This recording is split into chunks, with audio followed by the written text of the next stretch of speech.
Guys.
Please note that this content is for adults only. Viewer discretion advised. If you haven't yet, hit the subscribe, like, and share.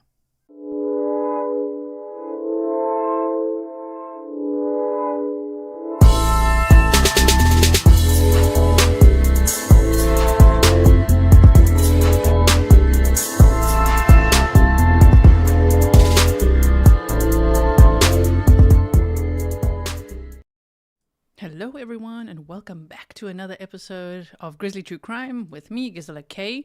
Today we're going to be deep diving the Delphi case again.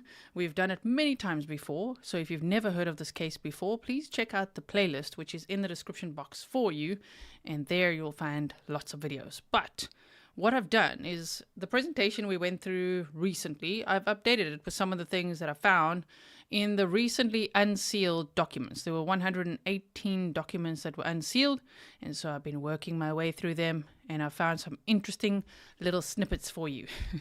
Thank you so much, Chrissy P, for becoming a member. Let me quickly get the chat going. I also see I missed some stickers, so I'll have to check because I can't see now who it's from, but thank you so much. I really appreciate it. Okay, so Chrissy P, welcome to membership. Welcome everyone. Happy Sunday to you. I hope that you've had a good weekend. Happy 4th of July weekend to everyone in America. I know that's coming up on Tuesday, and I know you guys are celebrating over the weekend.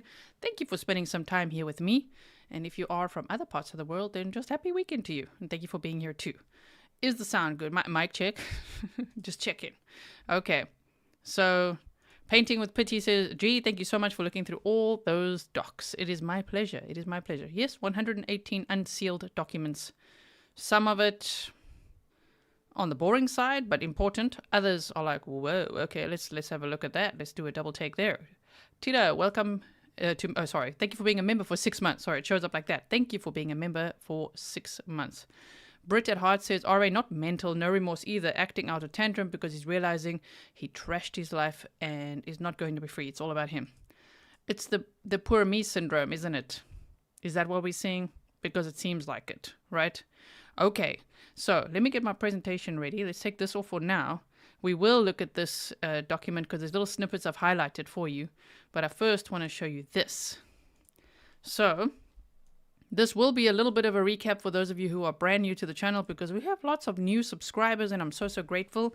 So there will be a bit of a recap here. If you have been following along and you are an expert at this case, please just bear with me. It won't be like a deep dive going over every single thing, but it will be a little bit of a refresher for everyone. Remember, we're getting ready for the trial. So, and that is on January 8th is when it's supposed to start.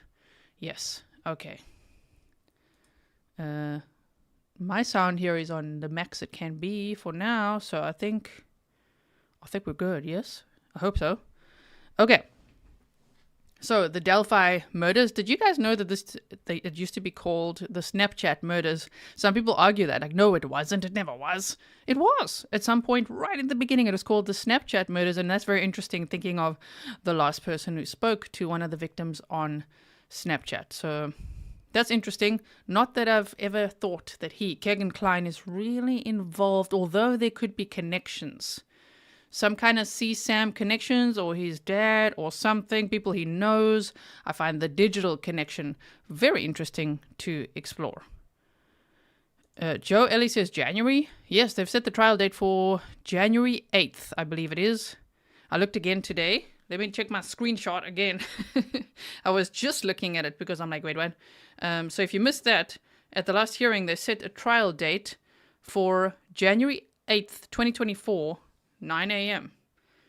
The jury selection begins, and it's set to last until, I think it's January 26th. So, yes. Capri Corpse says, definitely love a good snark. Yes, we're going to try not to snark too much here, hey, because there's a few things we can't snark about in this case. Anyway, let's go on with the presentation. So we've got Liberty German and Abigail Williams, 14 and 13 years old, victims in the Delphi murders. Just horrendous. On February 13th of 2017 is when this crime happened. This is the Monon High Bridge in Delphi, Indiana, where they were last seen. And this bridge has now been completely renovated, which I also find interesting that that's being done before the trial, you know. It would be nice if the jury could have gone out there and walked the bridge and felt how it was, just as it was. Although I understand it's also dangerous. You know, it's kind of like the Idaho case where now they're back to cleaning and demolishing the house, you know. Packing things up and they're going to demolish it. I'm like, why? It's almost trial time in October, you know? So, yes. Okay. So we continue on. I always get the chills. This picture never fails to give me the chills because of just thinking. Well, the bridge itself is quite scary, but just thinking what happened there. So, who's who? We've gone through this quite a bit before as well. I've got Libby's mom, Libby's dad, Libby's grandmother and grandfather, Libby's sister Kelsey, and Libby's friend Abby and her mom. Now, I'm just showing you that very quickly because if you do not know much about the case yet, you will if you check out the playlist. I also have a case file for you. In fact, I've got 2 case files, I think, in this case, in my playlist. What a case file is what I put together for you guys. In many cases, I've done this where I will chronologically put, if a case runs over years like this one, every single press conference in chronological order, interviews, things that might be of interest to you that you might want to go over again. So check out the case file in this case, especially. I still go and refer back to it. And I'm like, why did they talk like that about the killer? What is it about these freaking sketches? You know, the sketches just get me every time. I'm like, what is when they're like, to Superintendent Dakota, to the killer who may be in this room. You thought that we wouldn't change our strategy, but now we have. I'm like, it just sounded all very dramatic. I'm like, are you sure you were talking to this guy that you arrested now? Because I'm not even sure. I don't know about that, because the sketch went from an older guy to like a really young looking guy. And now they say you must put them together, then you see the guy. Yeah, okay, if you put any 2 sketches together, you might be able to make a blend and see someone who looks like someone. But the thing is, initially, and we've got it on this presentation, they said, these are 2 different people. And the original sketch, no longer considered a person of interest. And I'm like, okay. All very dramatic, yes. Jean says, here, case files and playlists are great to all you new members. Yes. Right on, Josephine. You know there's going to be a Walmart involved here. I even highlighted it for you guys. I hope it's still highlighted. Sometimes the highlights, I don't know why, they go away on Adobe. But it should be. I'll show you, okay? So... yes, Cherry says those sketches need to be explained a little better because I'm not sure I see the guy no matter how I squint. And I just think it was all just quite dramatic and over the top. I'm not sure. It seems so simple. That's where I'm going to try not to snark because I'm like, you interviewed this guy? Some guy, if you're going to look at who that was, interviewed this guy, Richard Allen, in 2017. And he's like, I was on the bridge at that time wearing that. Yep. Mm-hmm. And they're like, oh, okay. Very nice. 5 years later. Like, what? Laura, thank you for being a member for 2 months. Okay, so we continue on. I know there's someone there in the crowd saying, just hurry up, woman. So look at the persons of interest in the past. I mean, yeah, most of these look 10 times more shady than the guy they arrested, but that's often how it goes in true crime, you know? We think of these, like, salivating monsters somewhere out there, you know, like, but oftentimes it's literally like the plainest dude in plain sight. This guy, Richard Allen, was working at CVS in Delphi, Indiana, living right there across from the school. He was literally in plain sight in a tiny community of 3,000 people. Anyway, look at all these other ones, and we've gone through this before as well, because Tobe Lesenby said that he was even considered a suspect before. Daniel Nations, Charles Eldridge, Paul Eder, James Chadwell, Garrett Kurtz, Thomas Bruce, Kegan Klein, and now Richard Allen. These are the sketches that we're referring to up there. Tobe Lesenby, Superintendent Doug Carter, Ron Logan. Yeah, the lineup is pretty creepy. Pretty creepy. I mean, they are all pretty much those POIs that I've listed. They're shady, shady people. Teresa says Charles Eldridge looks scary. Right? And I mean, some of these were arrested and really were investigated as POI suspects in this case. But then, nope. Stefan says quite a freak show. Yes, Stefan, quite a freak show. Now, here is a picture which I always look at, and even that confuses me, because they're like, they were found in the woods, but it looks to me like they were found a lot closer to the water than in the woods. But anyway, I'm going to move on from that. If you want to see, I'm going to put the Actus Reus website in my description box. I actually often do. I'm going to put that in the description box, because they've got a whole chronological timeline. We're actually going to look at one or two little audio bites from there as well today again.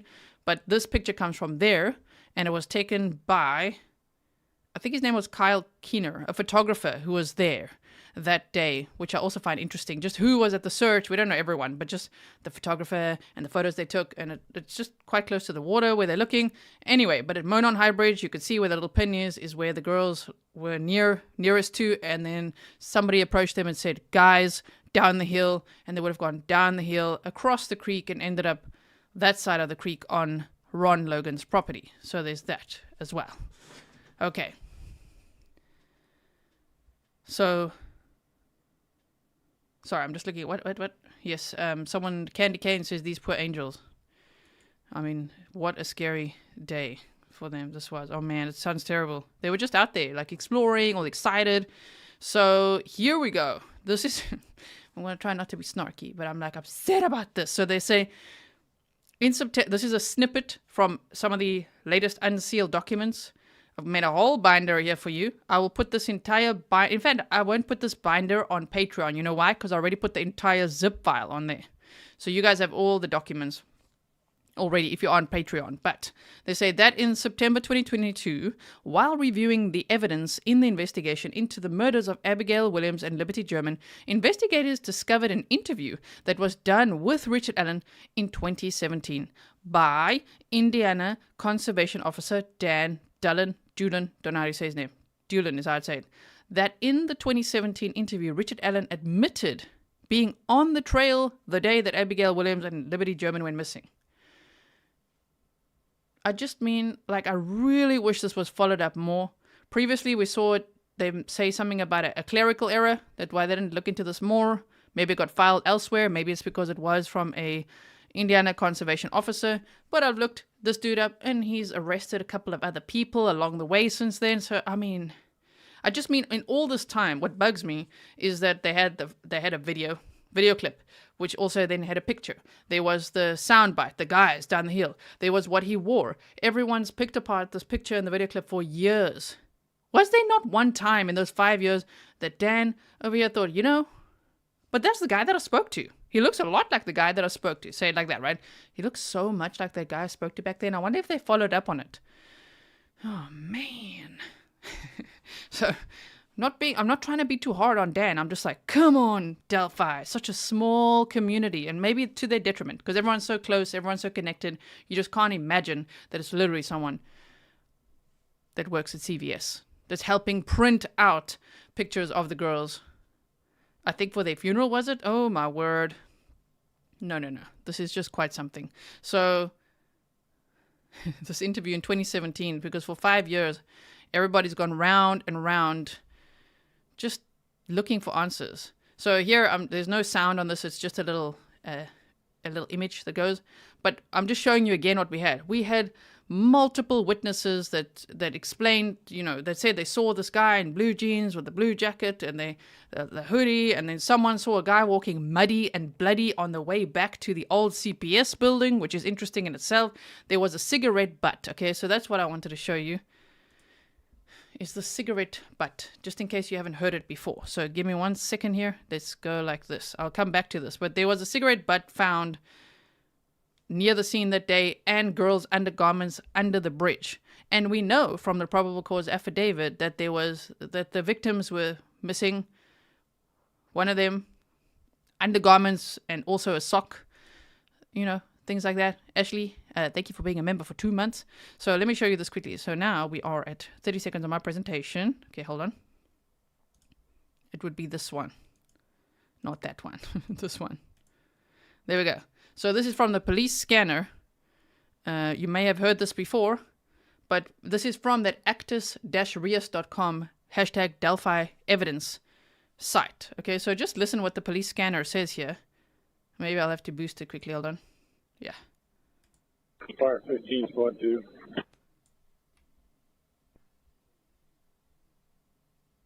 Wait. Send it.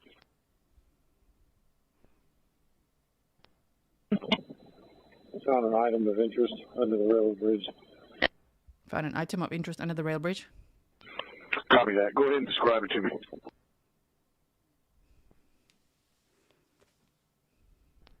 Girls' undergarments. Girls' undergarments. So Good copy, thank you. Stand by. That's what the police scanner said, and here's the cigarette butt one. 2 Fire 15. Go ahead.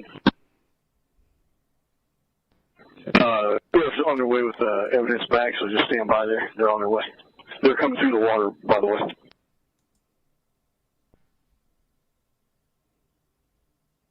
There's at least 2 pieces of evidence so far.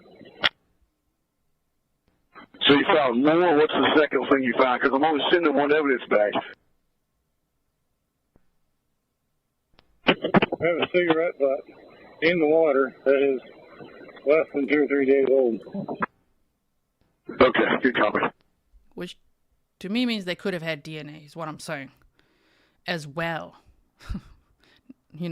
Now if the suspect has never committed a crime, he probably wouldn't be in the system, but still, like, there's so many things that they had.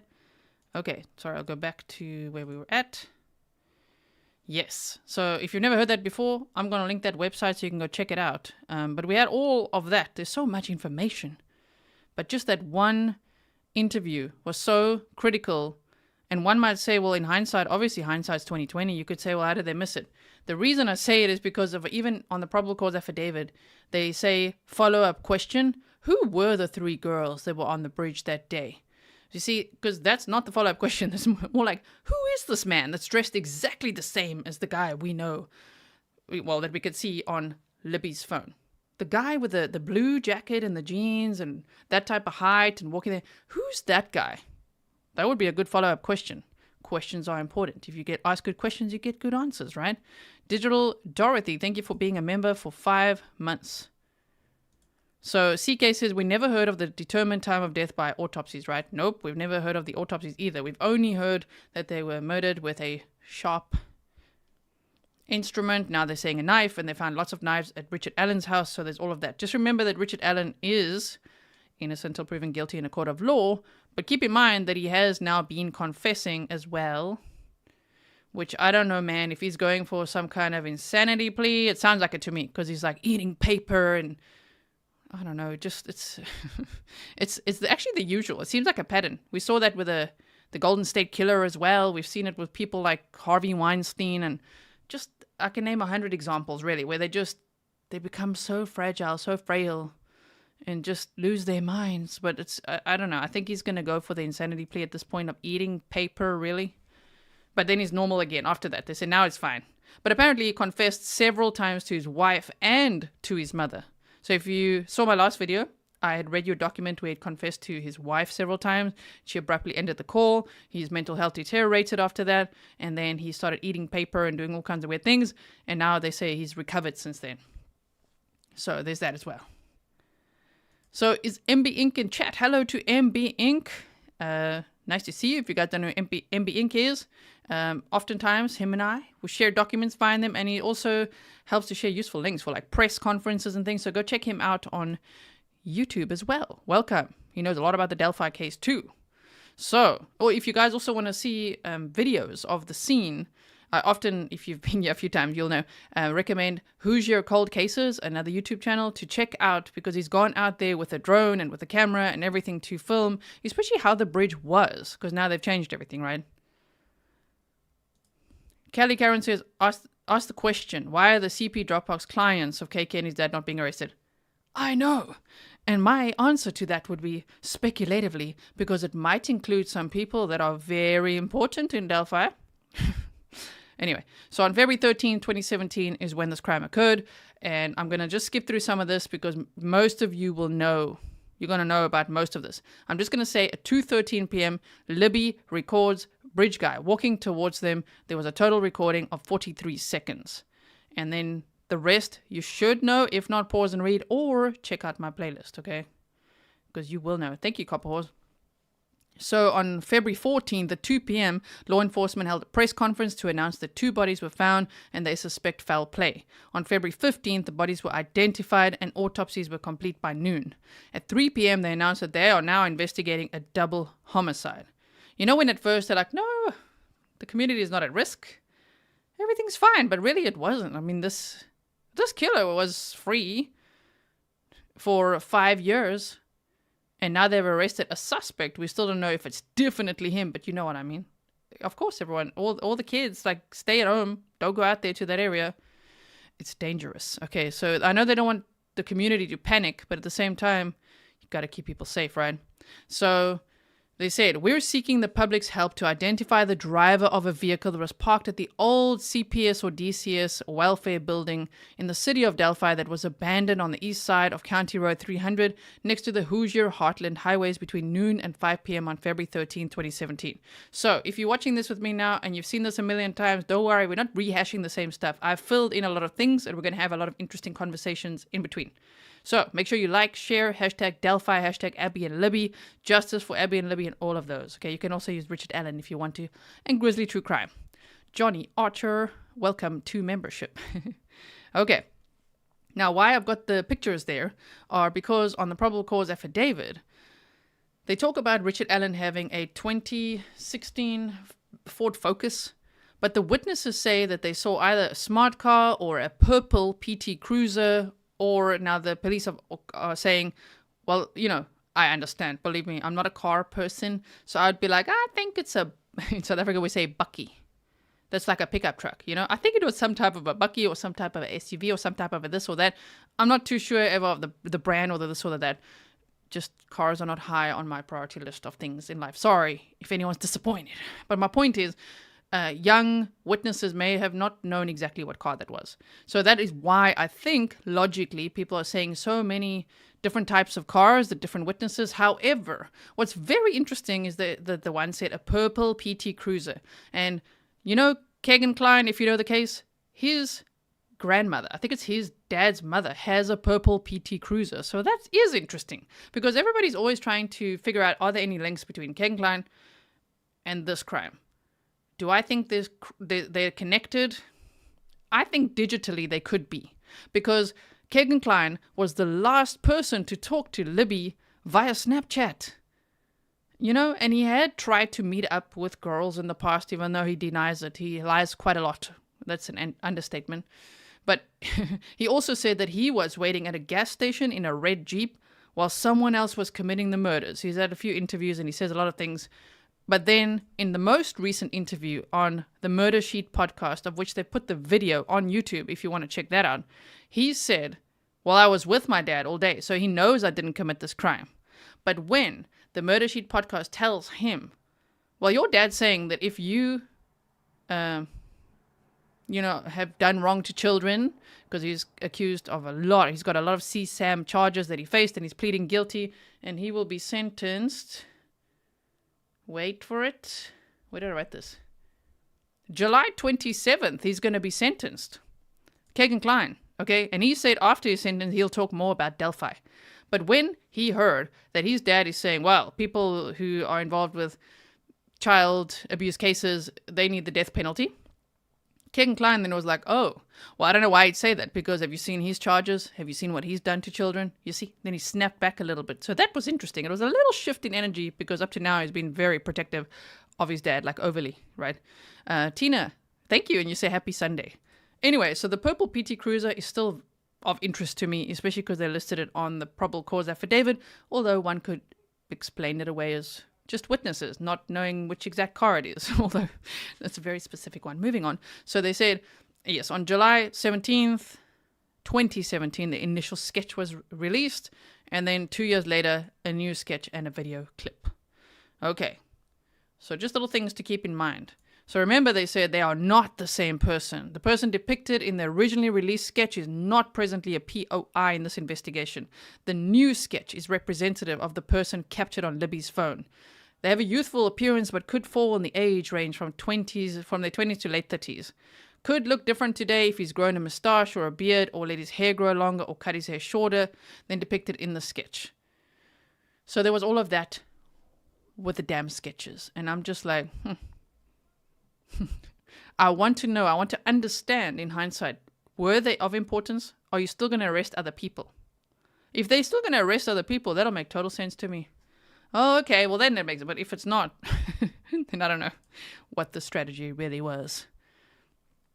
So we continue on. So Bridge Guy, the elusive Bridge Guy, recorded by Liberty German cell phone on the Monon High Bridge at 2:13 p.m. on February 13, 2017. For those of you who like numerology, it's pretty odd that it's 2:13 on 2:13. Galentine's Day, if you didn't know, the day before Valentine's Day is often called Galentine's Day, where gals, ladies, go out as friends and just have a nice time, like these girls went out to take pictures on the bridge and all of that. So we've already know the description of Bridge Guy. I'm not going to go over that again. Believed to be between 18 and 40 years old, but may appear younger. We've already gone over the entire profile of Bridge Guy and comparing that to the suspect that was arrested, Richard Allen. And we've also done a bullet point presentation of criminal profiler John Kelly and his team's profile of the Delphi killer before anyone was even arrested. So that was very good of them as well. I've linked that in the description box of that episode. Check out the playlist if you want to see that. I would recommend it. So, Donna Lena says, I think RA looks dead ringer for Bridge Guy. Alpha She-Wolf, you can tell I'm not a car person. I just typed in the model number, 2016 or whatever it was, Ford Focus. Ford Focus is a hatchback. You were showing the Ford Focus sedan. Okay, you see. Different cars. I make my point. Rebecca, welcome to membership. Yeah, Heather says 18 to 40, such an age gap. Unless there's more than one they're going to arrest, and then I still want to see who you're going to arrest, huh? Who else you got? I have some ideas of who it could be. Okay, so the killer may be attending the press conferences. Did he? Did Richard Allen ever, the suspect, did the suspect ever attend press conferences? I highly doubt it, right? He's likely been interviewed by investigators. You don't say. He was in 2017. And he literally was like, I was on the bridge at that time. I was checking my stock ticker. Then I was on the bridge watching the fish. I was counting fish. Yes, I wore a dark blue Carhartt. Is that how you say Carhartt? Is that how you say that jacket? Jacket. Yes, I did. And jeans. I was out there that day from 1:30 to 3:30 or whatever he said. Yeah, I parked at the old farm building. That's what he said. He said a lot of things. He wasn't too liar about it, right? Caroline says, Doug seems to me to be the state trooper version of Jerry Van Dyke when he plays the loser brother to Dick Van Dyke. Very dramatic, right? So, they said, knows the kid. Okay, wait. Thought for 2 years that they would not change their investigative strategy, but they did. I don't know if Richard Allen is such a mastermind, if it's him. Anyway, but knows this is about power to the killer. Usually, yes, especially if it sounds pretty savage what this person did. Knows the killer will wonder what they know, and one day he will. Okay, cool. What will the closest to you think when they learn that you brutally murdered 2 little girls? Well, that's obvious as well, but it seems like Richard Allen confessing to his wife, she abruptly ended the call, and then he mentally deteriorated because he probably realized, oh crap, she's probably never going to talk to me again, and let's see if she does. I don't know. I'm not T-Pain says, that's some serious cuck. I know, right? So, confident the killer's told someone what he has done. Well, especially if he's part of a whole circle of people who like the same thing, possibly, believe that he is different since the murders and that people closest to him would notice the change. They said this new sketch is the person responsible for the murders of these girls. When that sketch comes to Richard Allen, I don't see it. So who else you got? Unless, is that like the catfishing profile? Is that what you're talking about? Then they said the victims were found dead on Ron Logan's property, 1,400 feet from his house. They were murdered with a sharp weapon. There was a large amount of blood lost by the victims at the crime scene. This comes from the Ron Logan probable cause affidavit, which is still important to consider because it gives us lots of little clues, right, about what happened here. Handmaid's Tale says he lost his last supporter, his wife. Yeah. Apparently. So, Lobo Volcano says, where is this crime? I'm not from the US. Delphi, Indiana. That's where it happened. Small town, 3,000 people. So they said a large amount of blood was lost by the victims at the crime scene.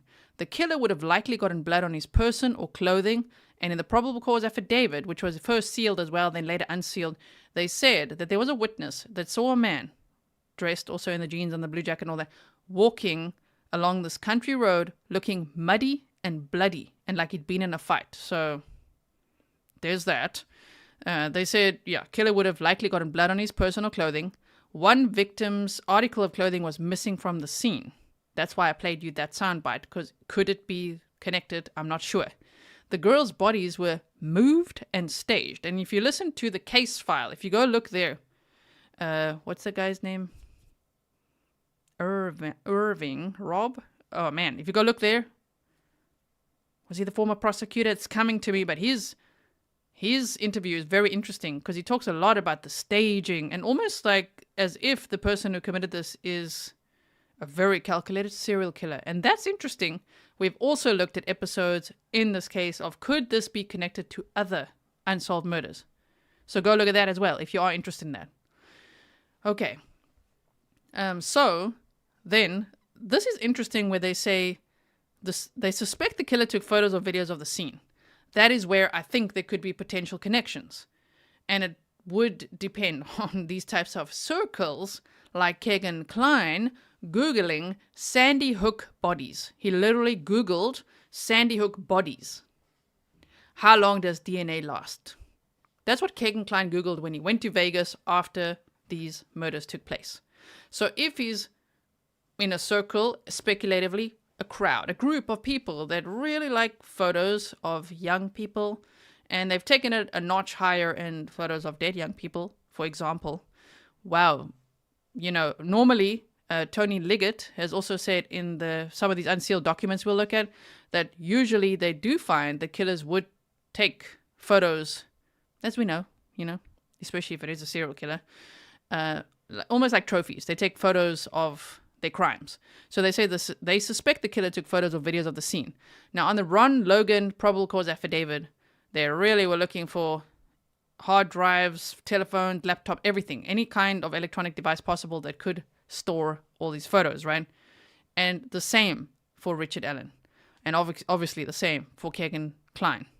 And we know that for Kegan Kline's house, when they went there in 2017, and again later, even recently, like last year, they were there searching the fire pit and all sorts of things. And we know at Richard Allen's house, they were searching the fire pit. So I don't know what's going on there, but it's very interesting.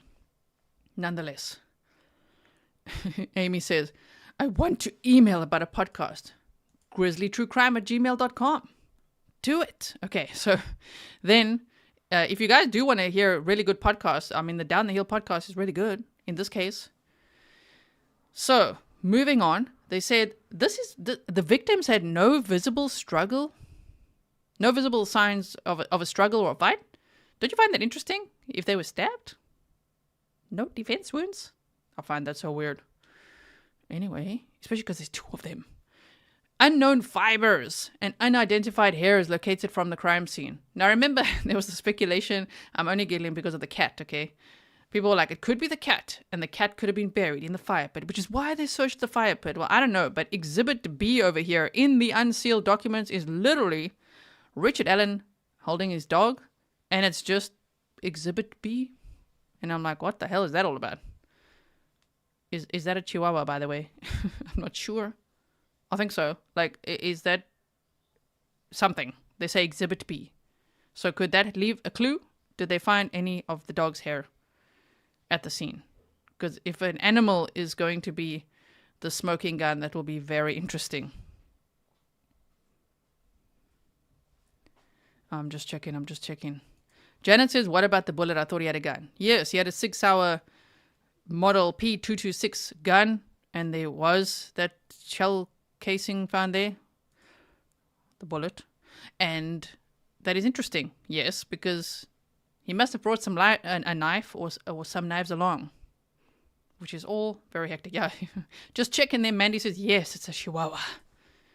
It's very, very cute, but I do wonder about that because it's just Exhibit B. That's a very strange little exhibit to put in there, don't you think? Anyway, so they say the search warrant was looking for digital evidence, animal hairs, clothing, and bodily fluids. So there's that. That's Ron Logan, the search warrant, okay? March 17th, 2017. Anne says, I think they dug up the dog. So here they said, any and all evidence pertaining to a murder, including clothing, forensic evidence, blood seen and unseen. This is from the Ron Logan search warrant from March of 2017. They were looking for any evidence pertaining to a murder, including clothing, forensic evidence, blood seen and unseen, hair, bodily fluids seen and unseen, fibers, weapons including guns and cutting instruments, electronic devices used to produce the cellular signals detected by law enforcement in the area of the crime scene, animal hair samples. Yes. So yes, it was a .40 caliber unspent round found between the victims' bodies, which is how they say they pretty much nailed this guy, Richard Allen, because the markings matched the gun found at his house. I'm sure they found lots. Well, we're going to go over exactly what they found. We can see a list. They could have found more than that as well, as we know from many cases we look at. But we do have a list that we are going to look over. So let me hurry this along. But there's a bigger picture of Exhibit B. This we went over in the last episode, so check that out. Not the video, the last live stream, where I'm still like, wow, in 2020 someone said just because there was a video of Richard on the train tracks doesn't mean he did it. The name Richard was even floating around. So if the FBI was involved, or, you know, the police are actively every day in a small town looking at this case, well, what about this? What about sites like 4chan? And this is where I do think social media is important. You know? I feel like we're getting there. We're getting there in life. Where the whole world is connected via the internet. And I think social media gets a really bad rep, but it can be useful too. You know? So imagine if they'd already, well, people had scoured the internet and they looked at this and they say, Richard, tell us more about Richard. There isn't any Richard. He had nothing to do with it. You see all this. They're already saying the name. No one else knew the name then. And then some guy called Richard Allen was arrested. Yes.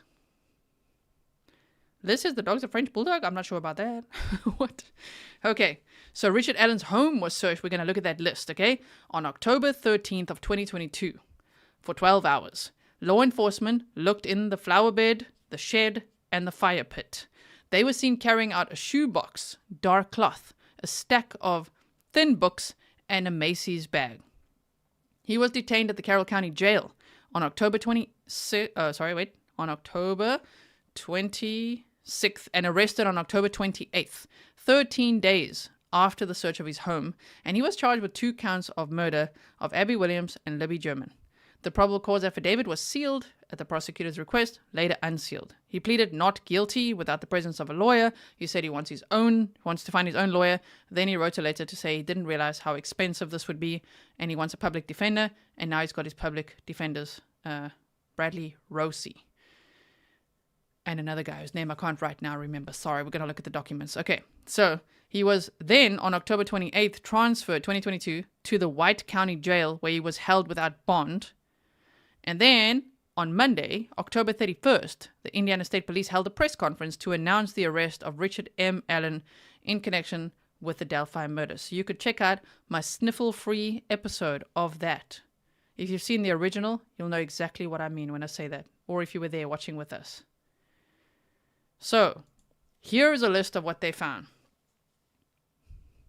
Sealed cardboard box containing one black Sig Sauer P226 40 caliber handgun, serial number U625627.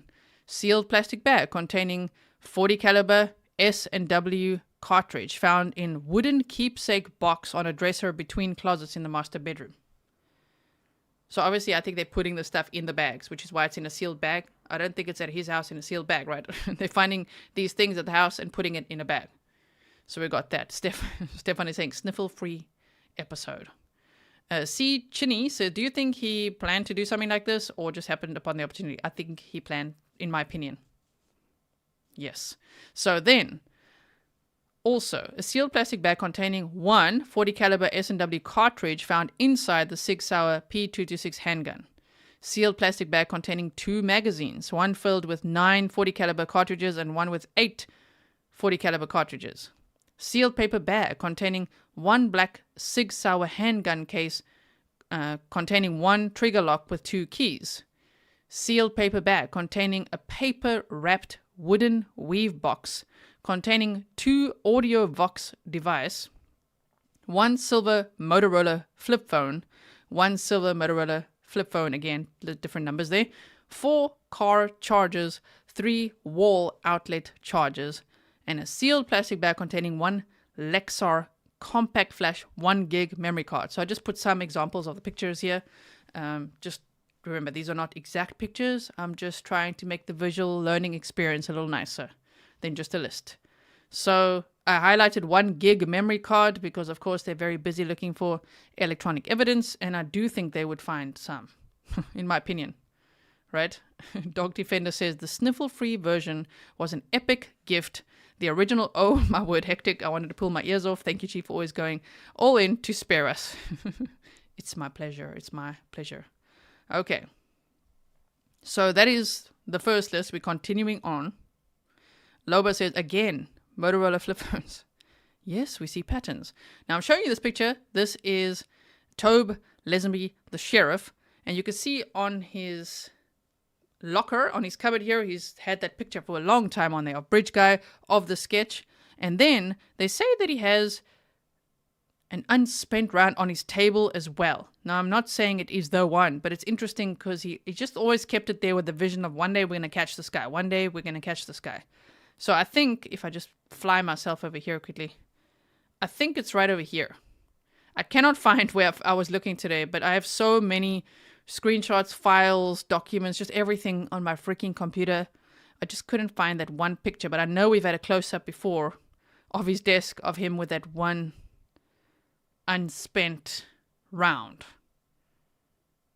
PT Nodaman says, La Mustache. PT, I went to buy Fury some more treats today. He got little chicken strips. It's almost like beef jerky, but it's chicken for him, and he absolutely loves it.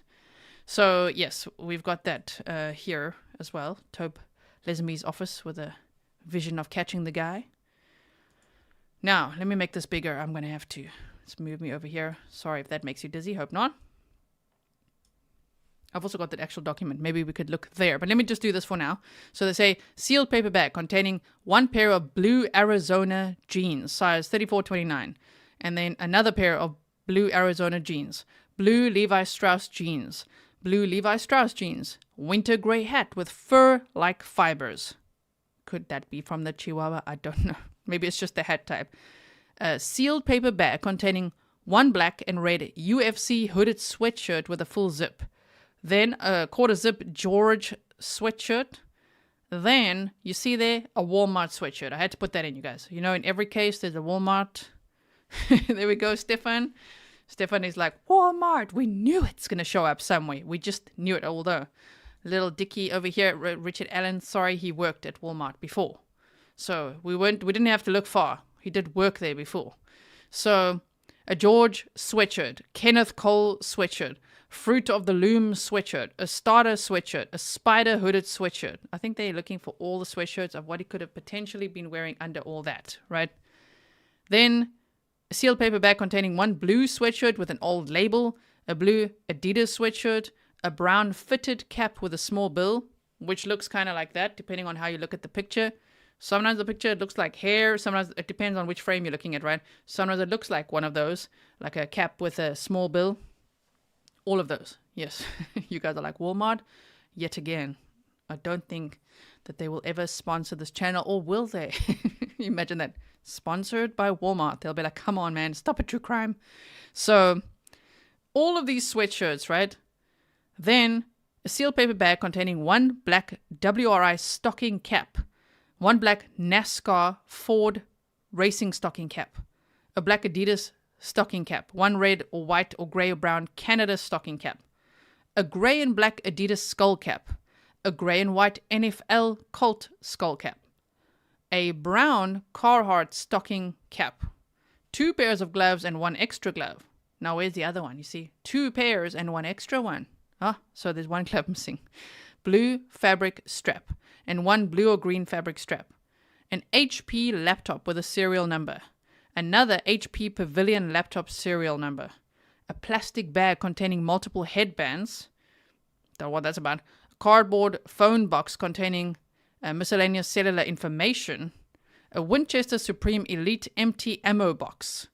A sealed envelope containing 1 smaller envelope containing 1 Cruiser Micro 2 gigabyte flash drive with Rick on the back. And 1 terabyte Western digital hard drive. Thank you, P.A. Cheddar. I am from South Africa, living in the Netherlands. If any of you watch something non-true crime, Ryan Trahan, yes, he's doing a challenge. If you watch him, I won't mention this again in true crime. If you watch him, he was just in Amsterdam. So I'm not from the New Zealand, from the Netherlands, otherwise known as Holland, even though that's a province. Okay, so there's that list. Then we've got sealed paper bag containing 1 pair of dirty Thorogood boots, size 7.5 men's. I find it weird how the shoe sizes are all different. Is that not strange? Is Richard Allen like outgrowing his shoes, or does he have different size shoes for a reason, or what's going on here? They say Thorogood boots, size 7.5 men's.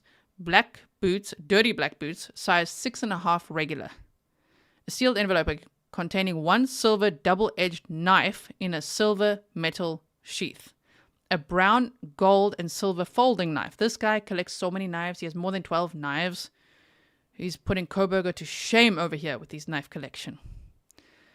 So, 1 black sheath containing the brown and gold silver folding knife. 1 black sheath containing 1 black-handled silver-bladed imperial knife. 1 black sheath containing 1 foldable knife with red or gold handle. 1 sheath containing 2 Ozark trail knives. 1 knife with a wood or ivory handle and gold guard. Then 1 rusted old-timer folding knife, 1 sharp 2-bladed folding knife, and 1 black folding Gerber knife and 1 black folding knife. It's like a laser knife collector, that's for sure, right? My word, they got a lot of knives from his house. A sealed envelope containing a red-handled Crossley multi-tool, 1 blue multi-tool, green and gold Indiana National Guard multi-tool, and 1 black multi-tool. 1 black sheath containing a brown-handled, silver-bladed saber Bowie knife? Yes. Interesting. Beautiful, messy bolts. I can wear shoes anywhere from kid size 3.5 to woman's 8. Okay. Maybe he also has a lot of different shoes. Pretty Mama Bear says 7.5 men's. That's a small foot for a man. So, we continue on. A blue jacket with red stripes, Adidas. Blue quarter zip sweatshirt. 1 black and green Fox hooded sweatshirt. 1 black and grey North End coat. And then a sealed paper bag containing 1 blue Carhartt coat. I don't know if I'm saying that right. You're probably going to correct me. Pronunciation police, roll it. But they believe possibly it could be that coat, right? Especially because his wife was like, he still has it. In interviews in October 2022, she's like, yeah, he still has that blue Carhartt coat. Yes, he does, indeed. Yes. P.A. Cheddar, that was in a bar, actually.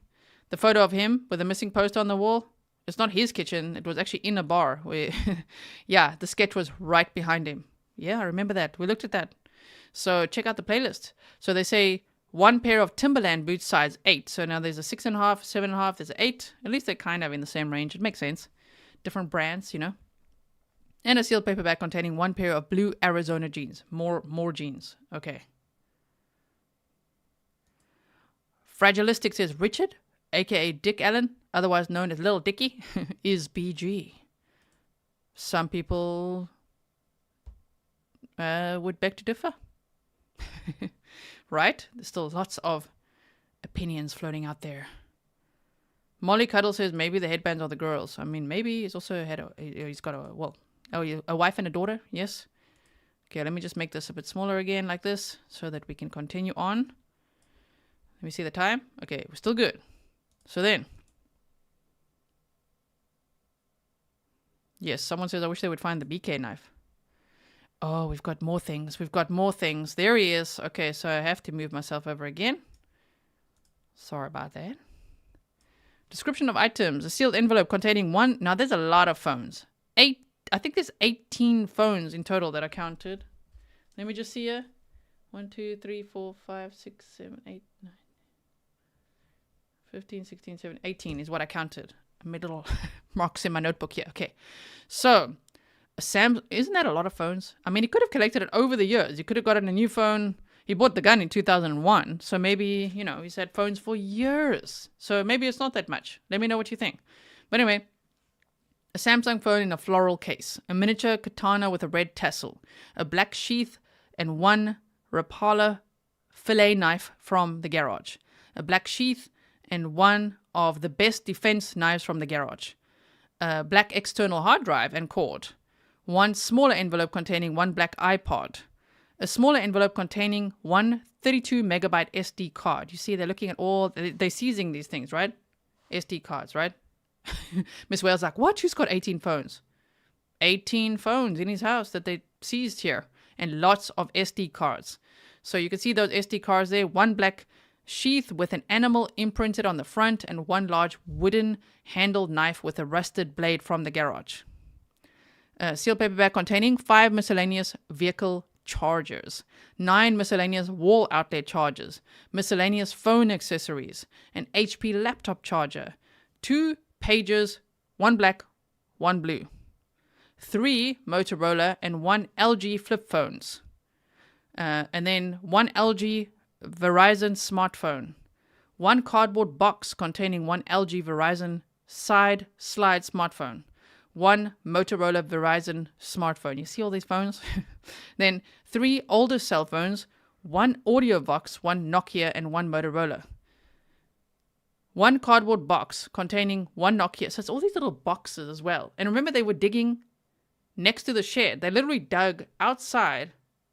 Well, I'll show you the shed if you want to see. In the yard, outside near the shed.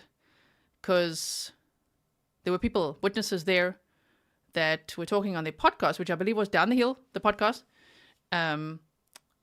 reporting on what they were seeing when they were standing there. And they're like, damn, they're digging around the shed. And something as small as a bottle cap is what they were looking for. And I'm like, what is that? Is that an SD card or what? And then lo and behold, there's all these SD cards, right? Brett Kennedy says, I've only had 6 phones to date. Right? I got 2 right now, as in the old one and the one I've got now. 18 phones. Damn. Amanda says, did he sell, I'm going to say, rugs for YouTube? To have that many phones, he's definitely doing something sketchy. Right? Janet says, box boy.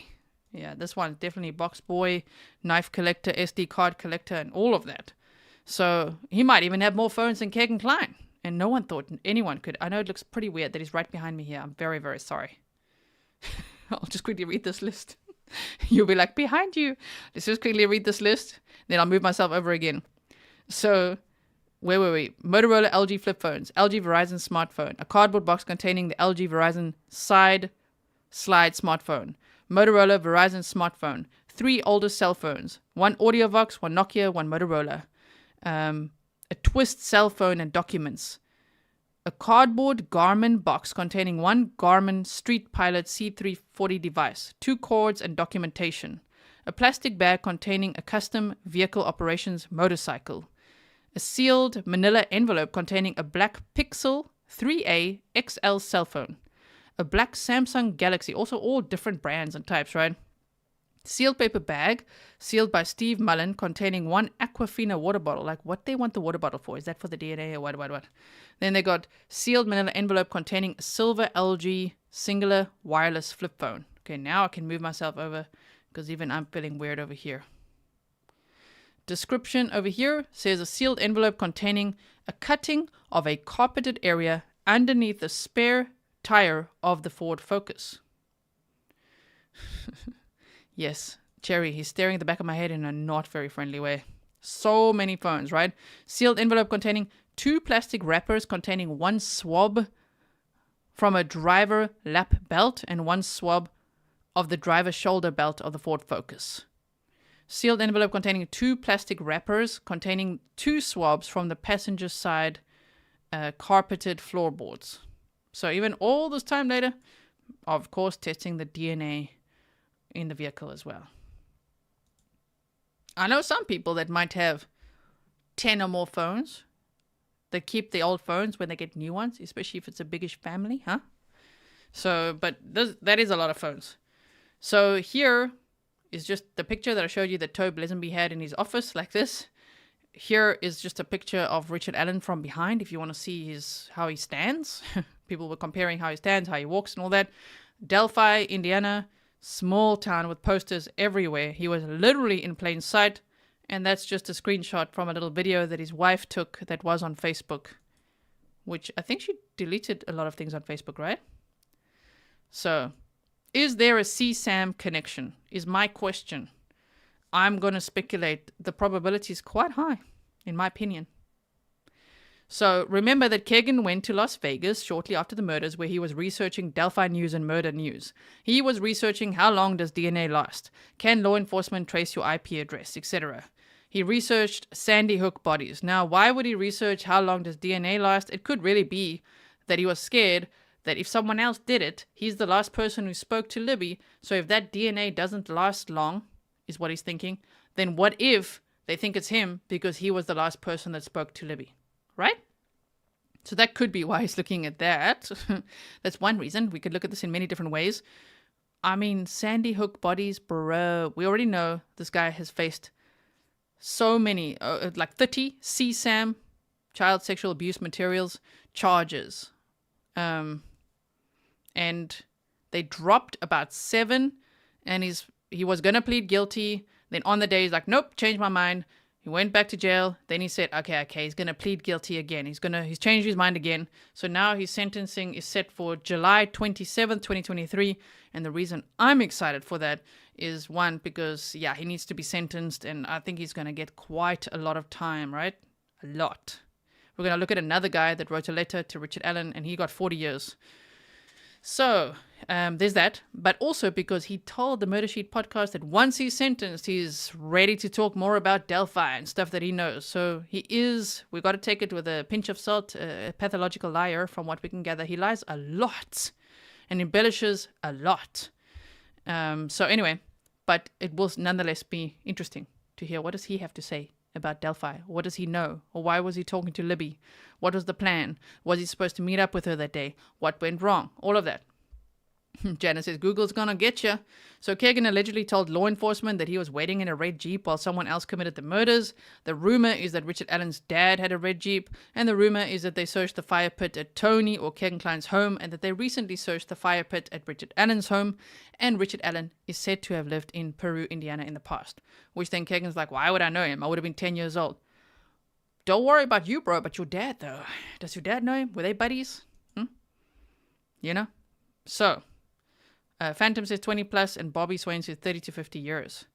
So I'm just showing you this again in case you don't know anything about this, so that you know to go and deep dive the playlist, because we looked at this catfishing account. Yes, catfishing. Oh, man. look, like what one would expect, and then reality. Yes.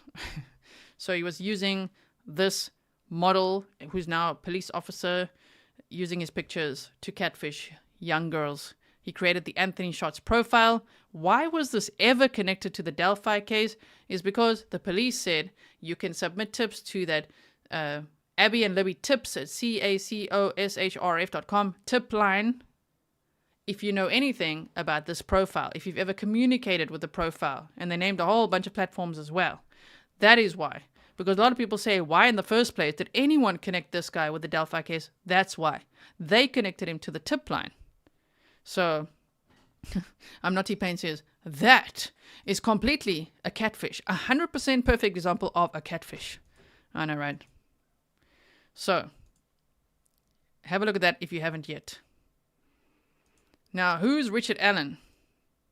I better hurry up. We've got lots to do. Okay, go. He was born 1972. 5 foot right there again. 427. Age 50 in 2022. He was 44 at the time of the murders. Just remember that based on what they said about Bridge Guy. Almost right. Not quite. Yeah. He was 44 at the time of the murders. His alias, which, I mean, that's not dodgy, right? Just have a couple of aliases. We see that pattern a lot too. Was Craig Ross Renfro. Okay, who's that? Just an alias he made up. He lived in Mexico, Indiana before moving to Delphi, Indiana. He bought the house in Delphi in 2006. He's been married for more than 30 years, since he was 19 years old. He has one daughter.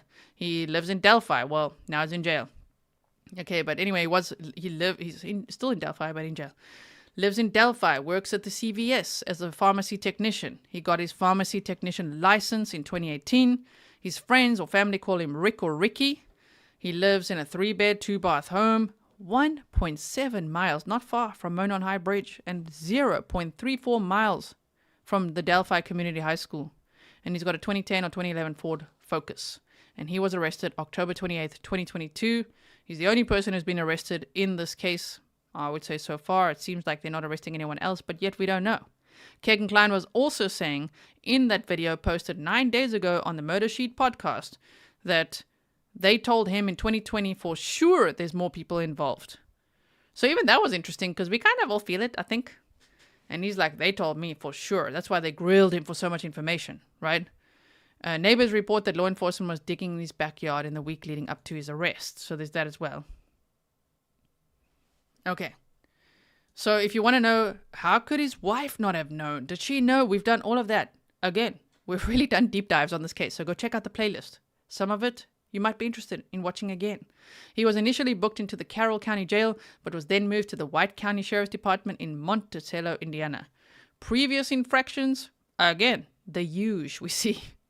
It's like Brian Koberger. They're like, ooh, traffic stop. Yep. Yeah, I try to run that red light on him, here as well. It's like he was not wearing a seatbelt. He was speeding and speeding again in 2011. No actual, criminal records. Licenses, pharmacy technician license, and a hunting license, as well as a concealed weapons permit. So there's that as well. Karen says that they talked to his daughter. I'm not sure. I haven't heard anything about her. So here is Richard Allen looking mighty, if he's feeling sorry for himself here. And they did clarify in these unsealed documents that this picture was taken right after he was out for recreation time, which is why they say his shirt, that's his point up here. Recreation time shirt. Okay, and they say he always wears that shirt when he has the rec time. And he had a whole pile of clean shirts in his cell.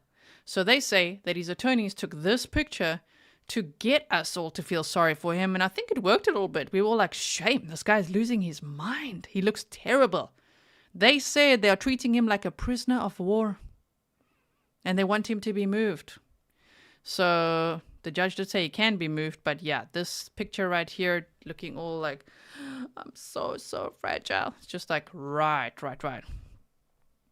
So on April 3rd, 2023, Richard M. Allen made a phone call to his wife, Kathy Allen. That's not long ago. As you can see in that phone call, Richard M. Allen admits several times that he killed Abby and Libby. Investigators had the phone call transcribed. Now, the fact that they had it transcribed just to double check tells me it might have sounded a little whispery or incoherent or, very soft or in code or something. I don't know. But they transcribed it, and the transcription confirms that Richard M. Allen admits that he committed the murders of Abigail Williams and Liberty German. He admits several times within the phone call that he committed the offenses as charged. His wife, Kathy Allen, ends the phone call abruptly.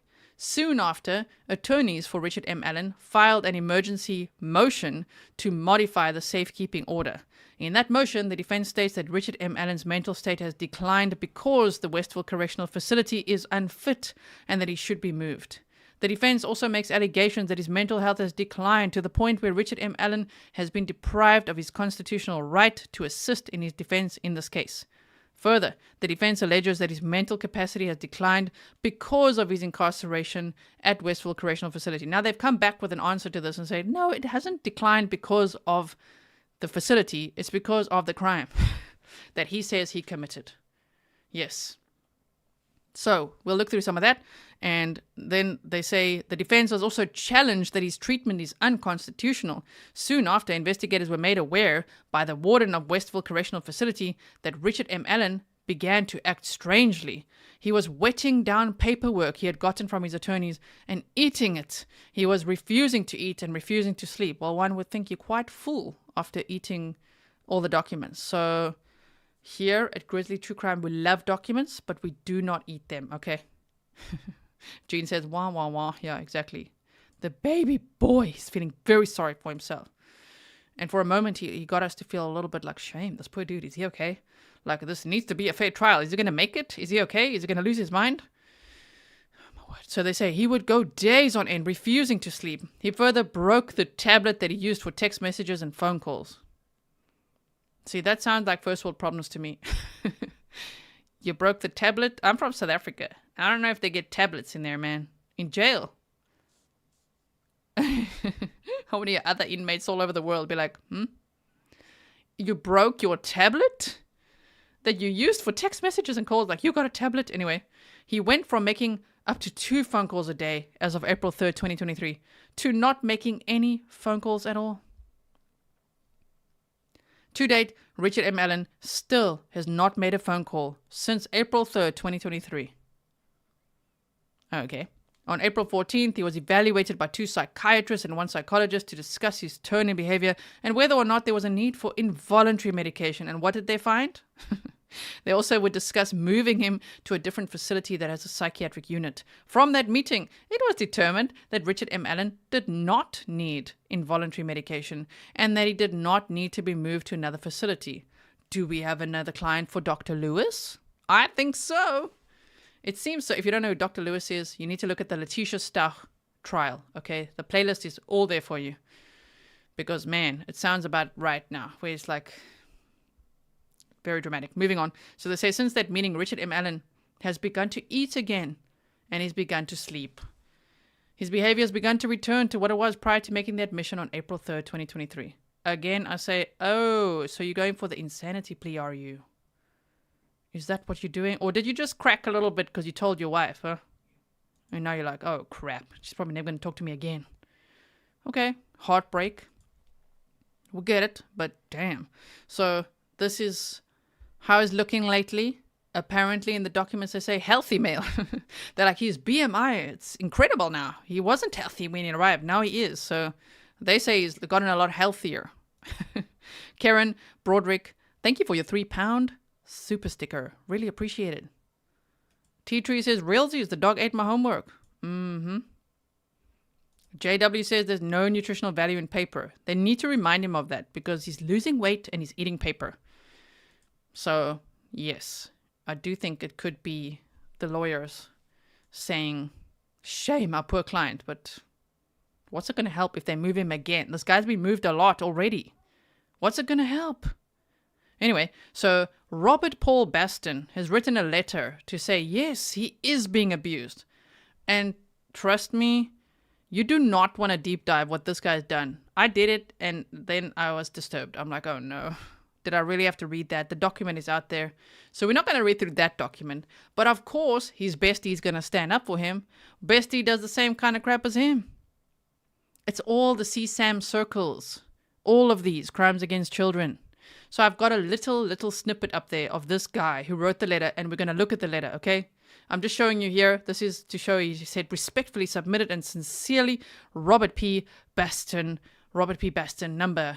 inmate number, Westville Correctional Facility, where Richard Allen is now, right? Megatruth said, look how his hand is positioned to highlight the stain on his shirt. I know, right? Yes. Yeah, I only showed a picture of Kegan today, but we've looked at his dad a lot before, so do check out the playlist. I'm not trying to promote my playlist. I mean, like, literally check it, because we've been through so much in this case. You might find it interesting. So, on September 1st, 2009, the state charged Baston with a Class A felony, Child M. You can read it there yourself. A jury trial was held on June 1st of 2010, and the jury found Baston guilty as charged on June 4th, 2010. A sentencing hearing was held on July 16, 2010, at which the trial court sentenced Baston to 40 years executed and found him to be a credit-restricted felon. Baston now appeals. So, that's the guy that's standing up for Ricky Allen over here and saying, yes, they are abusing him. Now, I don't know what his motive is, as we know oftentimes, as we saw in Letitia Stark's trial and all this. Inmates have a motive, right? When they come forward and help a brother out or a sister out, they're like, okay, now what did I get? So I don't know what Ricky's promised him in return for, like, yes, write a letter and say they're abusing me. Woody Deason says, great job, G. Thank you for being a member for 3 months, Woody. So that is what we have there. Now, a quick rundown, very fast. This guy was at like a braai, we call it in South Africa, which is a barbecue. Pool party type, family type event. Lots of people swimming, including kids. And when he saw the adults were very busy, he called a 60-year-old girl over, come here, let's go to my like four-wheeler, like an ATV type. He drove off about 600 meters or so, they say. Drove off a little bit. And then did the Child M stuff. Shame. Like, and she came back and cried and told her dad, like, he did this and this and this. And the guy denied it. The police came. They took DNA samples from her and everything. And, yeah, he was arrested and charged, which, wow. Good story there that he was arrested immediately and charged. But, yeah, of course he's going to stand up for Ricky over there and feel sorry for him, right? So, if you want to, this is not the end of the episode. We're going to look at the documents now, okay? I'm going to quickly show you the house with the shed. Then we're going to look at the documents. Then we'll call it a day. Because I have got a meeting in 45 minutes, believe it or not, at 11 p.m. Yes, indeed. So, if you want to share this episode, hashtag Libby and Abby, hashtag Justice for Libby and Abby, hashtag Delphi. You can also add hashtag Richard Allen or hashtag Grizzly True Crime if you want. I added the little flowers. It just looks nice, but shame. I mean, I really hope there will be justice for Libby and Abby. Bren Manock, you say, thanks, G. Thank you, Bren. Really, really appreciate it. Okay, so now we can look at the documents. First, wait. We've got to get the picture. Here we go. Not that one. That one. Okay. Let's just quickly... Here's the backyard area. I've got it perfectly sized now for the document, so I'm just going to show you like this. And yeah, backyard. Here's the shed.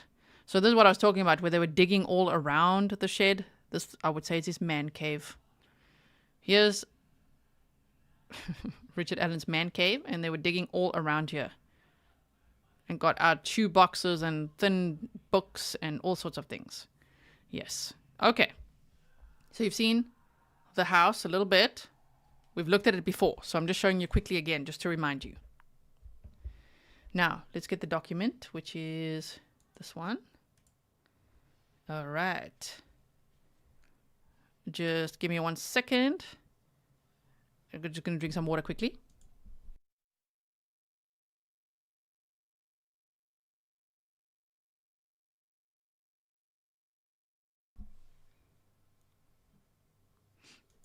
And I'm back. Okay.